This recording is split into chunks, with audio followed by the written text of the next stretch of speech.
Salut, c'est Linda Harrison, la naturologue. J'espère que vous allez bien. Ça faisait un petit bout que je n'étais pas venue en podcast, non pas parce que j'allais pas bien, bien au contraire. J'étais dans une énergie de création, d'ouverture à plein de choses. Encore une fois, c'est les semences, c'est le printemps. J'étais vraiment dans l'accueil des visions à l'hiver pour être dans cette partie de semences-là. Et c'est un peu de ça que je viens vous parler, pas du printemps, des semences comme telles, mais de tout ce pouvoir de création-là qu'on a en nous, mais qui malheureusement, on va être bien honnête, n'est pas compris de la bonne façon et surtout des fois n'est pas utilisé de la bonne façon avec la bonne partie euh, de l'esprit, si je peux dire. C'est de ça que je vais vous parler aujourd'hui. En fait, du cerveau, de notre esprit, comment qu'est fait l'esprit. On parle de conscience, il y a beaucoup de mots qui sont utilisés, le mental, la conscience, l'esprit. Bref, on peut aller dans plein de mots. Ça demeure des mots, mais ça devient mêlant aussi. J'ai envie de vous partager ça de la façon la plus simple possible avec mes mots pour que vous puissiez peut-être avoir un petit chemin plus éclairé. Entre autres, comment faire pour pouvoir atteindre mon état naturel d'esprit. On va employer le mot esprit aujourd'hui qui est en effet, qui va être en lien avec le cerveau, hein. Donc, je parle du cerveau. Euh, la conscience, je vais quand même ramener le mot conscient, inconscient ou le subconscient et l'esprit, en fait, qui est notre esprit critique et notre esprit conscient. Donc, ça part du cerveau. Quand on est NAIT, quand on vient au monde, en fait, on vient avec cet état d'esprit conscient, hein. Euh, Conscient dans l'inconscient, mais on n'a pas d'esprit critique qui est encore formé puisque j'arrive avec aucun bagage. Oui, peut-être un peu de génétique, mais ça sera un autre sujet pour dire qu'on a ce pouvoir de transformer, hein, la génétique. Donc, avec justement ce que je vais vous parler là, le pouvoir de notre esprit. Donc, quand je viens au monde, j'arrive avec pas d'information. Je n'ai pas encore de programmation puisque j'ai pas de passé comme tel. Je parle dans la matière du corps physique ici, dans lequel que je m'incarne. J'ai pas vraiment de passé clair pour dire que je porte tout un bagage de renseignements, d'informations et tout. Et je n'ai pas non plus de prévision vers où je m'en vais, puisque je n'arrive pas au monde en me disant, bon, ben moi, je vais être médecin, c'est ça que je veux faire dans la vie, puis c'est ça que je veux, je veux, je veux, je veux. Il y a pas, il y en a pas de ça. Donc, on va dire peut-être que l'ego n'est pas encore là non plus. Et tout ce que je fais, c'est que je me laisse porter et je fais confiance à tout ce qui opère. Et c'est à travers cet état d'esprit-là, en fait, que certaines connaissances vont se former. J'apprends, j'observe, et en observant, ben, il y a des liens qui se font pour créer des connaissances en moi pour que je puisse tranquillement avancer, bouger, marcher, parler. Et la vie va commencer comme ça. Donc, on est conscient, hein, c'est clair ici qu'en parlant, on a tout le monde, cet espace d'esprit-là, on l'a tous. Est-ce que ça veut dire que dès que je deviens adulte, ça s'efface, puis il n'y en a plus, puis que là, je vais être dans l'esprit critique, puis à partir de là, l'autre partie de l'esprit conscient n'existe plus? Non, pas du tout. En fait, quand plus on va vieillir, ben là, il y a notre esprit critique qui va se former tranquillement, qui va se créer. Et d'où c'est OK d'avoir un esprit critique parce qu'on a besoin pour rentrer dans l'action, pour faire toutes les tâches qu'on fait au quotidien. C'est correct d'avoir un esprit critique, faire nos choix, toutes les actions justes et bonnes, les bonnes décisions. Bref, on a besoin d'un esprit critique pour fonctionner dans le monde externe. Là où j'ai pas vraiment besoin d'un esprit critique, en fait, c'est pour fonctionner dans mon monde interne. Pourquoi? Parce que j'ai cette partie du cerveau autonome qui s'occupe de réguler la vie à l'interne. C'est cette partie de cerveau autonome-là, d'esprit autonome, qui s'occupe de créer l'homéostasie. Donc, c'est un équilibre autant au niveau biologique, autant au niveau chimique, autant au niveau énergétique. Donc, il y a toute une intelligence de vie. On pourrait parler un peu de la sagesse du corps que je vous parle à l'épisode 2. Là, je mets des mots un peu plus connus, mais quand on parle de la sagesse du corps, c'est exactement ça.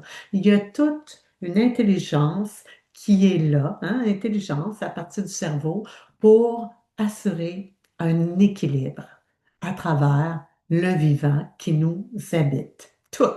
Puis là, on ne fera pas un cours de biologie, on n'a pas besoin de le savoir. Tout ce que j'ai besoin de savoir, c'est qu'il y a quelque chose de puissant qui opère à l'interne. Et là où c'est là pour nous garder en santé. C'est là pour nous aider à avoir des idées claires, à créer des bonnes connaissances, à intégrer des bonnes connaissances pour créer des choses nouvelles.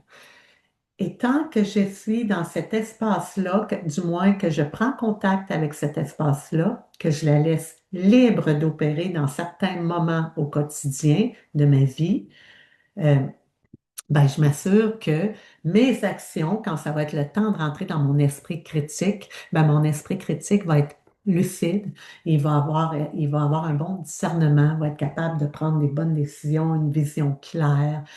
On, on est là-dedans. Et aujourd'hui, qu'est-ce qui se passe? Donc, on se mentira pas, là, quand même que je voudrais être positive. Il ne s'agit pas d'être positive ici. On ne se mentira pas. En fait, il y a un gros désordre au niveau de l'équilibre, de cet équilibre-là. En fait, l'esprit critique prend toute la place présentement dans plusieurs corps, dans plusieurs cerveaux. Pourquoi on voit autant d'anxiété, de TDAH, de tout ce que vous voulez nommer, tous les diagnostics qui peuvent avoir été sortis dans les dernières années, ben c'est ces diagnostics-là qui vont créer encore plus d'anxiété. Des fois, on dit, ah oui, mais ça vient calmer. Maintenant que je sais, mais maintenant que tu sais que tu es, mettons, je ne sais pas, peu importe, je ne veux pas donner de nom, tel diagnostic, ben c'est comme si tu viens limiter ta boîte, intelligence, ton esprit conscient à dire, ben maintenant, voici dans quelle case que je te range. Tu fais partie de ça, d'où tu ne peux pas aller là puis créer de nouvelles possibilités. Je ne sais pas si ça vous parle. Moi, je ne juge pas personne. Je fais juste des constats de choses qui ont été vécues, un, sur moi-même, puis sur plein de clientes que je vois ou de gens autour de moi. Et vous irez fouiller au niveau scientifique, pas juste scientifique, mais quand on parle du holistique scientifique, ce qui mêle les deux, vous allez voir que c'est réel. Donc, cette partie-là où, à minute que j'ai un diagnostic, je le casse, je me casse automatiquement. Je me case automatiquement. Et lorsque je suis dans une case, je suis limitée à ouvrir de nouvelles choses. Je vais rester dans ce qui est déjà connu. Donc, j'ai eu un diagnostic. En partant, c'est connu. Puis, on va me donner des recettes selon qu'est-ce qui est bon. Puis, je vais rester dans le connu souvent parce que dans l'esprit critique, tout ce qu'il y a, en fait, c'est une boîte de programmation de tout ce qui a été entendu, vu, senti au cours de toutes mes années de vie. Donc, si j'ai pas fait cette purification-là, de rester, cet entretien-là, de laisser ma sagesse, mon intelligence de vie organiser, nettoyer, filtrer l'espace au quotidien, ben, assurément, mon esprit critique est rendu qu'elle contrôle ma vie. Et ça, peut-être qu'il y en a plusieurs qui vont se reconnaître. Quand mon esprit critique contrôle ma vie, c'est qu'il y a tout le temps une émotion qui monte. À la minute qu'il y a quelque chose qui ne va pas, pouf, ça crée un déséquilibre chimiquement. Je vais me mettre à transpirer, je vais avoir le cœur qui bat. Tout ce qu'on peut voir, c'est les hormones de stress, en fait, qui sont activées. C'est la même affaire que quand on était dans le mode fuite, attaque, qui servait à ce qu'on parte à courir, à se battre, à se cacher, tout ce qui était pour notre protection lorsqu'il y avait un réel danger à la base. Ben ça fait partie de notre quotidien maintenant. Et si c'est ça, c'est que ça veut dire que votre boîte, elle est pleine, elle est saturée et ça demande à revenir à l'état naturel. Parce que l'état naturel, c'est pas d'être tout le temps dans l'analyse et dans la critique. C'est pas ce cerveau-là qu'il faut nourrir. Non, c'est d'aller faire le vide, retourner à l'état naturel un peu de l'enfant qui vient au monde puis qui n'a pas de bagage pour mieux assimiler après les nouvelles informations et les transformer éventuellement en connaissances, compréhension, pour après peut-être pouvoir transmettre. Quand je transmets et que je vulgarise, ben, ça veut dire que là, c'est incarné, c'est inné, c'est en moi. Je l'ai compris. Je le vis parce que je le vis, je l'ai vécu dans l'expérience pour que ça fasse partie de mes cellules. Mais c'est un peu ça qui se passe aussi. J'ai vécu plein d'expériences, dont des patterns, hein, vu qu'on vit avec une boîte, des boîtes mémoire dans l'esprit critique, ben, il y a plein de patterns qui sont là, puis qui nous ramènent tout le temps à la même place à quelque part. Donc, ce fameux esprit critique-là, il est très agile aussi quand il prend le contrôle parce qu'il va nous faire croire que toutes les actions qu'on fait, tu sais, là, quand tu fais des plans d'action pour arriver à quelque chose, puis qu'il y a plein d'actions, juste des actions, puis il n'y a pas de moment à se déposer. Même la méditation peut être une action parce que je vais arriver à la méditation comme outil, mais pas dans cet aspect de je vais méditer parce que j'ai lu dans un livre qu'il faut méditer, j'ai entendu puis là je m'assois, puis je médite, je médite, je médite. C'est pas dans cet état d'esprit-là. Donc, on est ailleurs quand on est là-dedans. Donc, l'esprit critique va être assez agile pour nous faire croire que on est après faire quelque chose de nouveau, pour nous faire croire qu'on est après créer du changement en nous. Donc, souvent, oui, le changement va peut-être être créé à l'externe, puisque tout ce qui est dirigé dans ton intention est dirigé vers l'extérieur, probablement. Parce que si les facteurs de ton corps physique, les sensations, j'ai des maux, je me sens pas bien, c'est tout le temps influent sur ton, tes réactions, tes émotions, si ton environnement, les gens, les autres, ce qui arrive, ah, c'est à cause que, c'est à cause de, il y a tout le temps une cause, quelque chose qui fait que je ne peux pas réussir ou c'est à cause de que je veux changer. Euh, on est encore dans un environnement externe. Aussi, c'est à cause du facteur temps. Hein? J'ai pas le temps. Plus tard, je ferai. Un jour, je serai. Hein? Il y a tout le temps un facteur temps qui va venir définir ma place dans le temps. Ben, tant qu'on va être là-dedans, le niveau du corps physique, mes mots, ah ben, je suis malade, c'est à cause de ça, tout le temps des raisons, ton environnement ou le temps, ça indique que toutes tes intentions sont dirigées vers l'externe et ça, c'est l'esprit critique qui est en contrôle. Moi, je pense que j'espère que je suis assez simple dans ce que je dis. J'essaie de faire ça le plus simple possible. Donc, tant que l'esprit critique est en contrôle, ben, on va éveiller de plus en plus d'anxiété. Plus il y a de l'anxiété, plus on crée du déséquilibre chimique, biologique et énergétique à l'interne.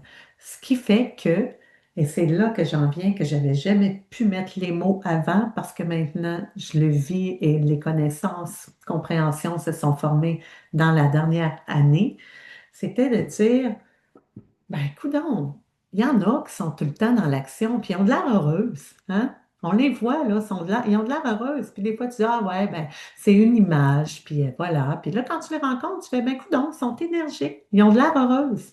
Vraiment, vraiment. Puis c'est vrai, ils ont de l'air heureuses. Elles le sont probablement. Mais à l'interne, il y a quelque chose qui se passe qu'on ne voit pas, mais qui est vraiment réel au niveau chimique, biologique et énergétique. Il y a un gros déséquilibre qui opère. Et ce déséquilibre-là, à long terme, va créer la maladie, va créer des maux MAUX ou la maladie. Sûrement, si vous fermez les yeux un moment et que vous observez des gens qui vous ont inspiré dans la vie, qui vous semblaient super en santé, qui mangeaient bien, qui étaient tout le temps prêts à s'entraîner dans l'action, homme d'affaires, femme d'affaires. C'était tout le temps, tout ce qu'elle touchait, elle le réussissait, mais c'était des gens tout le temps dans l'action, l'esprit critique qui les contrôlait. Ça n'a pas l'air de ça, là. Ça a l'air de des gens, je suis en contrôle, mais en fait, c'est l'esprit critique qui est toujours après faire des choix, des décisions. On est, tu sais, du monde de décision, là. Tu fais, hey, ça, c'est une femme de décision. Wow! Ben, au bout de la ligne, souvent, si vous observez, c'est des gens qui ont souvent été beaucoup, beaucoup dans leur tête. Moi, j'emploie souvent ce mot-là, tu es dans ta tête, on ne comprend pas tout le temps c'est quoi, mais c'est d'être dans cet esprit critique-là. Ben, c'est des gens souvent qu'on va voir arriver le cancer, puis on ne comprend pas pourquoi. Puis souvent, c'est des cancers fulgurants, puis ça part vite, puis on ne comprend pas pourquoi. Je ne comprends pas. Elle mangeait bien, elle s'entraînait, c'était quelqu'un ou il ou elle, peu importe. Ben voilà, c'est la partie invisible qu'on ne voit pas. Si je n'éveille pas mon esprit conscient, si je ne donne pas d'attention à cet espace-là, en pensant que tout se fait tout seul ou que je contrôle ça, ben en fait, avec le temps, on va créer des déséquilibres. Ce qu'on voit le plus aujourd'hui au niveau des déséquilibres, ben c'est pas compliqué, c'est le déséquilibre au niveau de la santé mentale. Donc, tous les diagnostics qu'il y a là, toutes les médications qu'on peut voir passer, pour moi, il y en a trop. C'est comme évident. Avant d'aller là, on peut-tu se responsabiliser? On peut-tu donner de l'information et puis accompagner les gens pour qu'ils puissent retourner à leur état d'esprit naturel avant tout? On parle d'état d'esprit naturel. Et si je suis rendu avec de la médication qui vient jouer sur mon ordre chimique à l'interne, ben, ça va être un peu plus difficile de retourner à l'état naturel. D'où, avant d'aller vers ces solutions, je sais qu'il y en a qui n'aiment pas ça, mais pour moi, c'est la solution facile. Est-ce qu'on peut se responsabiliser et se prendre en charge pour retrouver cet état naturel-là qui, en fait, nous porte vers notre état la plus puissante qui soit. Tu sais, ces personnes qu'on voit et qu'on dit euh, ils ont des dons, c'est pas naturel. Puis sans aucune prétention, on me dit souvent, t'es pas normal, t'es une sorcière, t'es ci, t'es ça. Tu m'inspires dans ton état d'être, mais je pense que c'est inaccessible pour moi. Arrêtons de nous dire ça. Peu importe qui vous voyez dans des états plus justement sûrs, naturels, en fait, ils sont juste retournés au naturel. Et c'est dans ces états naturels-là que je vais pouvoir dire que je crée réellement du nouveau. Parce que quand je suis dans cette création, ben, c'est pas mon esprit critique qui est là, c'est vraiment cet espace conscience profond, c'est les vibrations qui sont après émergées pour aller voir au-delà de ma petite boîte où je me suis cassée à cause de toute mon histoire du passé ou en projection à ce que mon ego aimerait être. Donc, c'est simplement l'état de conscience. Puis on pourrait même dire cet état d'inconscient qui est le plus haut niveau de conscience qui va m'amener, qui va me porter à être en ce lieu-là, à cette place-là, en fait, qui est notre réelle place, d'être conscient. Conscient tout simplement, naturellement. Simplement et naturellement. Je ne sais pas s'il y en a qui me suivent, dans ceux qui m'écoutent, c'est ma signature de la dernière année. Ça l'a émergé comme ça. Un logo qui a émergé comme ça. La naturologue qui a émergé comme ça, dans tous des moments différents où j'étais aucunement dans mon esprit critique, Ça se passait comme ça. Ça n'avait même pas rapport. Je n'étais pas après travailler. Bon, il faut que je trouve un nouveau logo. Pouf, ça va. C'est des visions. Pour en arriver aujourd'hui à voir de plus en plus tout ce qui est lié là-dedans. Tous des éléments qui étaient dispersés, qui se lient aujourd'hui dans l'énergie. C'est ça, créer à quelque part. Donc, c'était pas de reproduire ou d'être inspiré de quelque chose qui existe déjà ou, voyez-vous, après, je vais entrer, mon esprit critique va prendre la place pour créer les actions. Là, j'en ai besoin. Bon, qui va faire mon logo? Avec qui je vais travailler? Là, on a besoin de ça. Comprenez? Alors, souvent, on me demande, oui, mais là, tu dis qu'il faut que j'aille dans la conscience, dans le vide, mais quand est-ce que je vais faire mes actions au quotidien? Tu après me dire qu'il faut que j'arrête tout pendant un moment? Non, il ne s'agit pas de ça. Il s'agit de créer des espaces pour pouvoir déprogrammer, accéder à cet état naturel-là avec le temps, avec la pratique. Et là, si on me demande combien de temps, Linda, ça prend, ben, j'aurais pas des bonnes réponses pour vous. En fait, j'en ai pas parce que chacun a une histoire qui est euh, unique, unique. Mais si je peux vous donner une petite idée, pour ma part, assurément, il y a des traumatismes dès la jeunesse. Et puis, ça a engendré d'autres traumatismes et puis des patterns. Et un esprit critique hyper vigilant en pensant des fois que j'étais pas là-dedans, mais c'est comme je vous dis, c'est tellement subtil, c'est agile que tu n'en as pas conscience.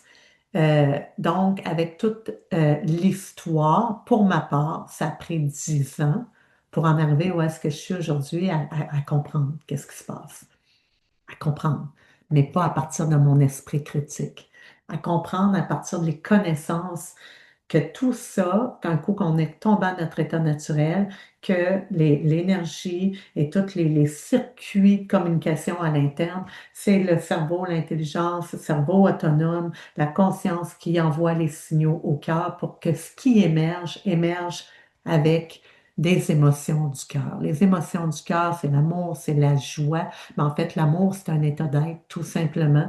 La joie, les connaissances, la gratitude, tout ça, j'ai pas besoin de le répéter 10 fois par jour pour que ça soit là. C'est là, tout simplement, parce que ça fait partie de l'état naturel.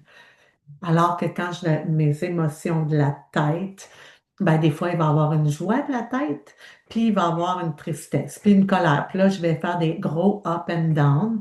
Donc, quand j'ai des gros up and down, souvent, c'est parce que l'esprit critique prend beaucoup de place encore. Alors, comment je fais ça maintenant? Hein? Comment je fais ça? C'est bien beau, Linda, là, tu parles de l'esprit critique, puis là, j'en entends, là, peut-être. Ben, si vous écoutez encore jusqu'ici, c'est parce que vous n'êtes pas pire. Parce que souvent, maintenant, en passant, euh, ça en est une autre partie qu'on voit où on est un gros déséquilibre du cerveau, c'est que ça a tout de l'air, par les recherches, que maintenant, pour retenir l'attention de quelqu'un, on ne peut pas garder l'attention plus d'1 minute si tu ne sors pas les gros feux d'artifice, puis les gros wow, puis les affaires hein, on voit là tout ce qu'il y a sur les réseaux sociaux, il faut que ce soit hyper drôle, hyper violent, hyper ci, hyper ça pour que les gens puissent rester attentifs. Donc, si ça me prend ça pour être attentif, attentive, ben, ça indique un gros déséquilibre. Alors que si je peux être à l'écoute de un documentaire, peu importe, mon podcast ou des documentaires où il y a de l'information qui est plus au niveau humain, peu importe, qui peut nous apporter quelque chose, euh, là, ton attention, ça veut dire que tu as une présence qui est quand même là, l'état de conscience est quand même là. Elle est là pour tout le monde. C'est juste les niveaux.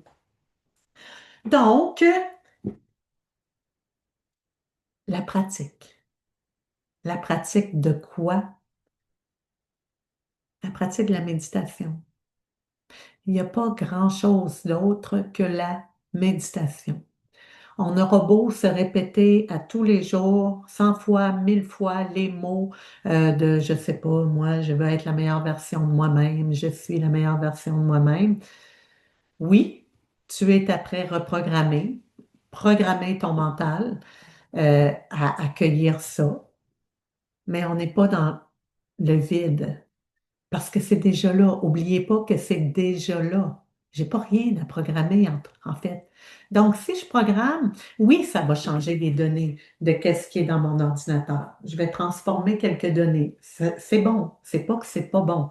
Ça apporte déjà un autre état d'esprit critique, mais on est encore quand même dans cette partie de contrôle-là. Donc, tant que je programme, puis que je m'assure que je programme les bonnes pensées, ben c'est OK. Mais si une journée, ou de par un moment, un événement dans ta vie qui arrive, qui n'est pas prévu, ben c'est sûr que ton état d'esprit, elle est plus positive, mais peut-être que ça va rechuter de même. Si je m'en vais dans cet espace de méditation-là, en fait, ça ne fait pas juste me changer mes pensées, mais c'est que ça va changer aussi toute la chimie à l'interne. Et là, on parle de guérison de trauma, de guérison de vieilles blessures, que ce soit au niveau physique, que ce soit au niveau émotionnel, mental, on parle de guérison. Donc, je vais venir transformer toute la chimie à l'interne. Parce que je retourne à mon état naturel, je laisse la puissance de mon cerveau autonome à tout réguler. Donc, mon métabolisme, ma glande thyroïde, mes hormones, tout va redevenir en normal. Donc, c'est quoi la normal? C'est ça la santé, en fait. C'est juste de ramener un équilibre. Donc, c'est comme si tout le monde est en harmonie à l'interne pour travailler vraiment main dans la main sur le même diapason. Donc, on est vraiment dans une belle harmonie et on va créer à partir de là. Et tant qu'on n'est pas dans l'harmonie, on ne peut pas créer, on détruit. Donc, on limite, on casse, on est restreint dans notre espace de vie. Donc oui, ça peut être correct. À certains jours, je vis l'extase, à certains jours, puis d'autres journées, je vis la souffrance. Je fais partie de celles qui m'ont fait croire pendant des années que la souffrance était nécessaire. Je vous dirais pas que c'est pas nécessaire d'aller dans l'inconfort, ça c'est clair. Parce que pour pouvoir justement déprogrammer, il va falloir passer par des espaces d'inconfort, voire même des nuits sombres, qui peuvent être souffrantes. Mais est-ce que c'est nécessaire de vivre pendant 10 ans dans la souffrance? Pas vraiment, parce que je veux justement transformer des choses. Peut-être que j'aurais pu pas aller plus vite, parce que je considère que qu'est-ce qui est là présentement est précieux.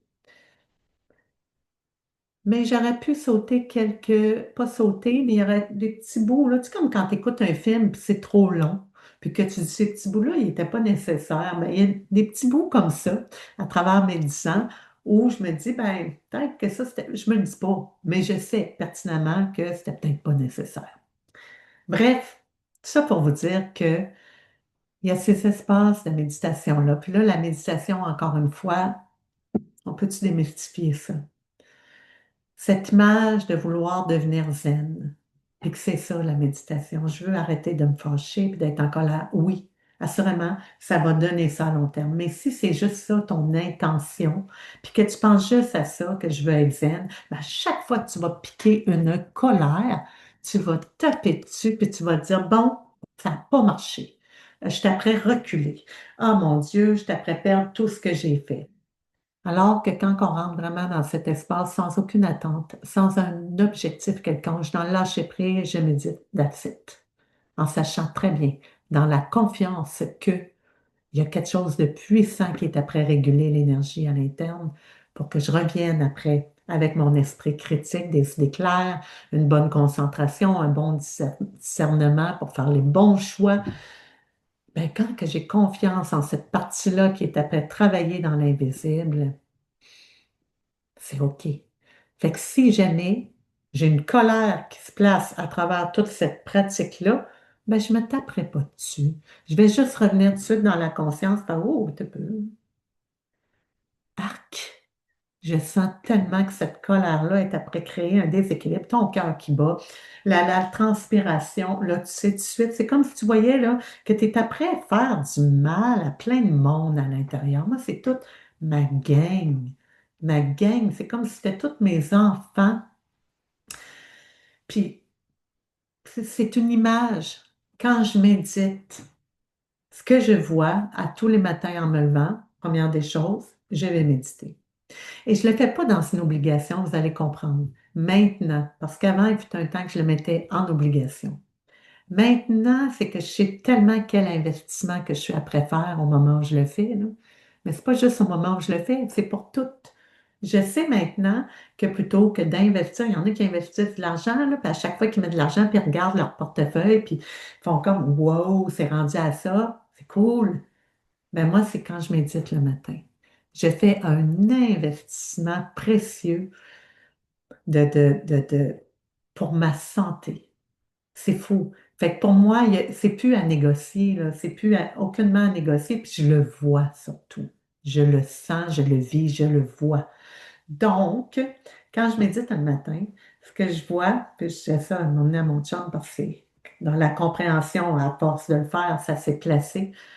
J'ai dit, c'est comme si je m'assois le matin, puis j'ai comme l'impression que, parce que je fais la méthode Vipassana, ceux qui ne connaissent pas peuvent aller écouter mes podcasts que j'ai parlé de la méditation. Moi, c'est ma méthode. Peu importe votre méthode. Ben, je dirais pas peu importe, parce qu'il y a des méthodes que ça va juste garder dans un état conscient alpha. On est entre l'esprit critique puis la conscience, mais on ne montera pas plus haut. Donc, ça va nous garder dans des états de bien-être le temps qu'on le fait, mais lorsqu'on est dans l'action puis dans les situations, on est encore stressé. D'où la vipassana, ça va aller chercher des racines beaucoup plus profondes, mais je ne vais pas embarquer dans la méthode. Bref, ma méthode à moi, c'est vipassana et on est apporté à passer un scan sur notre corps pendant 1 heure, 2 heures. Donc, en bas d'1 heure, c'est pas vraiment, ça va faire ce que je vous dis, mais on n'ira pas dans des niveaux de conscience plus hauts, ou très rarement, ça ne se placera pas pour que ça reste si on n'est pas dans la pratique. Donc, quand je suis dans cet état-là, ça pour vous dire que quand je ressors à un moment donné, puis j'ai dit à mon chum, j'ai dit, c'est comme si en scannant, j'ai comme l'impression que j'ai une grosse entreprise. J'ai une grosse entreprise où il y a des milliers d'employés, puis que même s'il y a 1 millier d'employés, la seule affaire que je vais faire dans ma journée, c'est que je vais passer, euh, puis je vais aller saluer chaque employé, un par un, pour leur dire bonjour. Merci d'être là. Mais c'est pas ce que je dis quand je médite parce que je dis rien, mais c'est l'impression que ça m'a donné. Après, parce que ça m'a dit, c'est fou, tu as des matins que tu peux te lever, tu es un peu plus raide, il y a eu des choses, hein, on est en contact avec les énergies dans le monde externe. Donc, c'est comme ça, chaque fois, le matin, ben, je reviens refaire le matin et le soir, si j'en fais un peu, ben, je viens nettoyer ce que j'ai contacté, puis c'est pas moi, c'est mon cerveau autonome qui régule, qui s'occupe de réguler. Donc, le matin, un coup que j'ai fait le tour de tous mes employés, imaginez, vous, si vous travaillez, c'est-tu assez agréable, un patron qui vient te voir à chaque matin pour te dire allô, comment ça va? Je suis content, merci d'être là. Merci d'être là. Tout simplement. Tout simplement. Puis tu le sens ou juste qui te regarde, qui te fait un sourire et tu sens qu'il y a vraiment tellement de gratitude que tu sois là parce que lui, il sait, puis il te le fait sentir que si tu n'es pas là, là, ben lui, il n'existerait pas. Il ne pourrait pas exister sans que tu sois là, parce que lui tout seul, il ne pourrait pas être là. C'est la même chose. C'est ce que j'ai senti à un moment donné dans cette forme-là. C'est ce qui a émergé. Je fais, mais si je ne donnais pas d'attention à tout ça, si je ne laissais pas mon corps, si je n'éveillais pas ma conscience à être au-dessus de tout ça, puis à observer mon système autonome, puis sentir l'énergie et tout, et tout ce qui se manifeste, parce que je le sens, là, ces ondes d'énergie-là, là, qui se propulsent à partir du cœur, peu importe les mots que je vais mettre là-dessus, c'est fou. Fait que pour moi, c'est comme, puis quand je me relève de la méditation, c'est c'est comme si là, OK, je viens de dire bonjour à tout le monde, je leur ai dit merci, on est prêt à commencer une journée, tout le monde ensemble. puis tout le monde ensemble. Je peux-tu vous dire que c'est plus léger à porter? C'est vraiment plus léger à porter. Puis ça va créer des choses que je ne m'attends pas à créer des fois. Parce qu'on est une gang. C'est tout ça à l'interne. Il ne s'agit pas que d'un moi, que d'un soi. Il s'agit de plus grand que ça. Donc, est-ce que je suis dans le champ quantique? Peut-être. Je ne sais pas. Je ne veux pas vous m'aider. Je ne cherche pas à aller là ou là ou là. Je suis juste présente avec une intention d'être présente à toute cette puissance de vie-là. Pas une fois par mois, une fois par année ou deux fois, trois fois que je vais aller dans mes centres de méditation. Non, à tous les jours, j'accorde une attention à la vie, à la vie. Donc, en gros, je pense que j'en ai fait un gros bout. C'est émergent. Je retourne 10 jours mercredi prochain en méditation. Au moment où je vous parle, j'avais fait les vidéos il y a 3 mois parce que je revenais. Et là, il y avait une compréhension qui s'était faite avec 10 ans plus tôt, la première fois que j'étais allée. Et tout le reste, les pratiques, peu importe, tout ce qui s'est passé dans ma vie pour en arriver aujourd'hui à, je retourne 10 jours. Et puis, j'avais le choix de partir en vacances, moi qui aime la nature et tout. D'habitude, c'est ce que je fais au printemps. Puis là, c'est ça parce que je suis dans un mode d'étude, d'apprentissage présentement. Il y a des choses qui changent dans ma vie. Si vous ne m'avez pas suivi, je viens de finir une petite formation célébrante funéraire et je vais commencer une formation en accompagnante à la naissance. Et là, je vais être entre les deux, la vie à placer, parce qu'on ne peut pas décider quand est-ce qu'on va au centre de méditation. C'est des dates sélectionnées puisque c'est des groupes fermés. Et la date était juste bien placée entre mes deux formations. J'ai fait, oh my God. Puis, ben, méditer 10 heures par jour pendant 10 jours, vous comprendrez que ça, ça replace toute la patente, même si je suis dans l'entretien présentement tous les jours, ben là, ça va aller chercher encore plus de puissance parce qu'on est dans un cadre juste pour ça. Ben, pour être prête à accueillir ce qui s'en vient à travers ma prochaine formation, puis tout ce qui est après se créer autour de ça, parce que vous savez, ceux qui me connaissent, j'ai pas l'habitude d'être conforme et puis dire j'ai pris un cours puis je vais faire ce qu'ils m'ont dit, mais je vais toujours aller créer autour de ça pour mettre ma propre essence, ma propre forme. Alors voilà, je continue en ce sens, d'où je repars un beau 10 jours et je peux juste dire wow, quand je vous parle, c'est juste là. Ce que je vous dis là, ça émerge de là, donc c'est vraiment les émotions du cœur qui sont là, et non les émotions de la tête. Et c'est ce que je souhaite à tout le monde. Vraiment, là, je ne peux que vous souhaiter ça. Ben voilà. On me demande, parce que là, j'ai tassé beaucoup de choses. Ben, en fait, j'ai tassé les retraites. Mais c'est comme si en tassant les retraites, on en a fait la conclusion. J'entends plein de choses. Ah là, tu fais plus d'accompagnement. Tu vas-tu encore faire des cours de yoga? J'ai fait accompagnement à la naissance que je rajoute et célébrante funéraire. Ça, c'est la naissance et la mort. Entre les deux, dans les dernières années, j'étais dans la vie. Je viens juste mettre quelque chose de plus puissant autour de, enrober tout ça par l'être vraiment. Qu'est-ce que je viens de vous parler? L'état naturel, la naissance et la mort. C'est deux choses qui sont entièrement naturelles. On ne peut pas trafiquer ça, on ne peut pas changer ça. D'où je suis rendue là, c'est ça qui s'est placé. Pour le reste, qu'est-ce qui est dans la vie? Bien sûr que je demeure là. C'est juste les retraites qui se sont tassées. D'où je continue à faire de l'accompagnement en consultation privée. D'où je fais encore des soins. Ça, c'est sans contredit. Ça émerge de plus en plus. Euh, Appelez ça un don. On me dit, ah, t'as un don, t'as un don. Ben, peut-être. C'est l'état surnaturel qu'on nous donne comme nom. Ah, t'as un don, t'as un super don. C'est surnaturel. Mais dites-vous que vous le portez aussi. Pas, peut-être pas dans les soins, mais dans d'autres choses. Mais on a tout quand on retourne dans cet état naturel-là, on retrouve un état super naturel aux yeux de qu'est-ce qu'on devrait être selon la société. Alors voilà, j'espère que ça vous a parlé, inspiré un petit peu. un petit peu. Puis au plaisir de peut-être vous accompagner, que ce soit en privé. Cet été, j'ai du temps plus que quand je suis en session à l'automne. Fait que si vous voulez faire de l'accompagnement, j'ai encore des places, il n'y a pas de problème.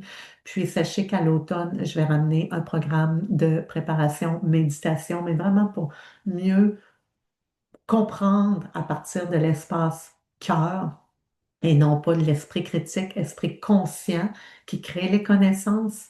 Ben, je vais faire une session à l'automne en ligne. Donc, ça va être accessible à tous, à toutes. Si ça vous intéresse, ben, tenez-vous à l'affût ou envoyez-moi votre nom, un petit message, puis je vais vous garder votre nom pour faire part de comment ça va fonctionner, quelle journée et à partir de quand.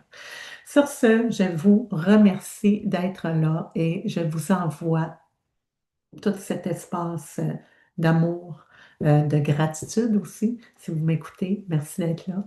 Puis voilà, on se dit peut-être dans un monde pas virtuel, mais réel, qu'on peut se voir. Je vous embrasse. Bye.